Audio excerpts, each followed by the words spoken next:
नमस्कार पुरीनो, बरे आहे सका. जय सद्गुरू. मी पण बरी आहे. मी तुम्हाला आज मटकी भेळ करून दाखवणार आहे.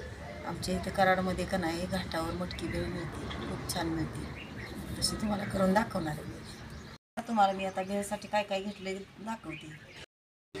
एक मोठा वाटका मी चिरमुरे घेतलेत, वाटी फरसाणा घेतलाय, ही अर्धी वाटी मी मटकी घेतल्या, हे अर्धी वाटी मी सगळं मिक्स घेतले. खारी डाळ, वाटाणे, हिरवे वाटाणे, लाल वाटाणे, ही अर्धी वाटी घेतले. ही थोडेसे शेंगदाणे घेतलेत.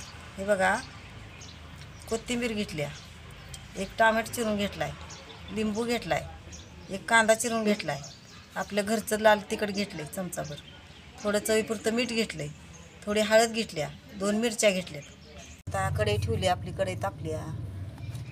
आपण आता याच्यात थोडंसं तेल टाकूया.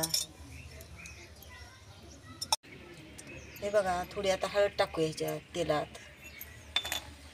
आता आपण हे चिरमुरे जरा गरम करून घ्यायचे. गरम का करून घ्यायचे? चांगले कुरकुरीत होतात चिरमुरे, म्हणून गरम करून घ्यायचे. आता आपण हे गरम करून घेऊया.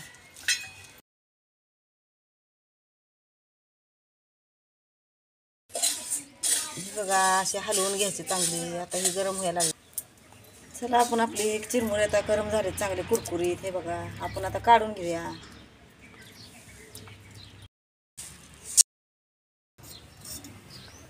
चला, आपण आता मटकी भाजायसाठी जरा तेल टाकूया. तर मटकी भाजून घेऊया आपण.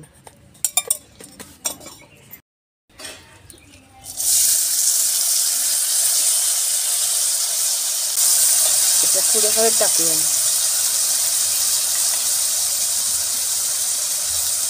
थोडं मीठ टाकूया. आता चांगली तेलात भाजून घेऊया. काही मटकी चांगली खरपूस भाजून घेऊया. 5 मिनिटं भाजून घेऊया.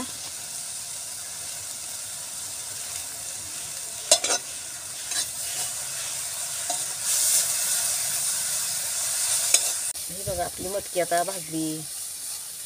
कशी खरपूस भाजली बघा मटकी. आता आपण काढून घेऊया.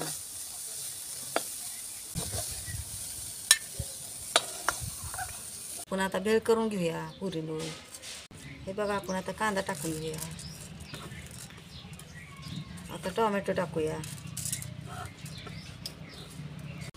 आता थोडी मटकी टाकून घेऊया. ह्याच्यात आता थोडी कोथिंबीर टाकूया. आता हे बघा, आपण आता फरसाणा टाकूया ह्याच्यात. शेव, फरसाणा शेव मी विकत आणली आहे दुकानातून. आपण हे थोडे शेंगदाणे टाकूया. हे आपण मिक्स वाटाणे, खारी डाळ टाकूया. आता बारीक चिरलेली मिरची घालूया. आता हे सगळं व्यवस्थित मिक्स करून घ्यायचं. बघा, आपली भेळ कशी दिसते, कशी छान झाली बघा. बघा, हे सगळं मिक्स झाले. आता आपण ह्याच्यात थोडंसं लाल तिखट घालून घेऊया.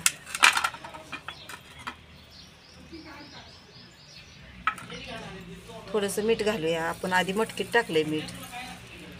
भेळ कशी तयार झाली आता मस्त. आपण आता एका प्लेटमध्ये काढून घेऊया. बघा किती छान झाली आपली भेळ. हे बघा, प्लेटमध्ये काढली आपली भेळ. आता आपण आता ह्याच्यावर थोडीशी मटकी टाकायची आणि कोथिंबीर टाकायची. बघा, थोडीशी कोथिंबीर टाकायची. हे बघा मुलींनो, आपली भेळ कशी छान झाली आहे. मटकी भेळ कशी मस्त झाली आहे बघा. अगदी घाटावर मिळते कराडच्या तशी झाली आहे बघा. तशी केली आहे मी. पिळून खायचं म्हणजे एकच नंबर लागते बघा.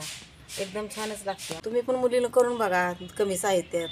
मी आपली कमी साहित्यात सगळं केलं आहे बघा. तुम्हाला आवडली तर बघा, तुम्ही पण अशीच करा. छान झाली आहे भेळ. तुम्हाला माझी रेसिपी आवडली असते मुलींनो तर माझ्या चॅनलला सबस्क्राईब करा, लाईक करा, शेअर करा.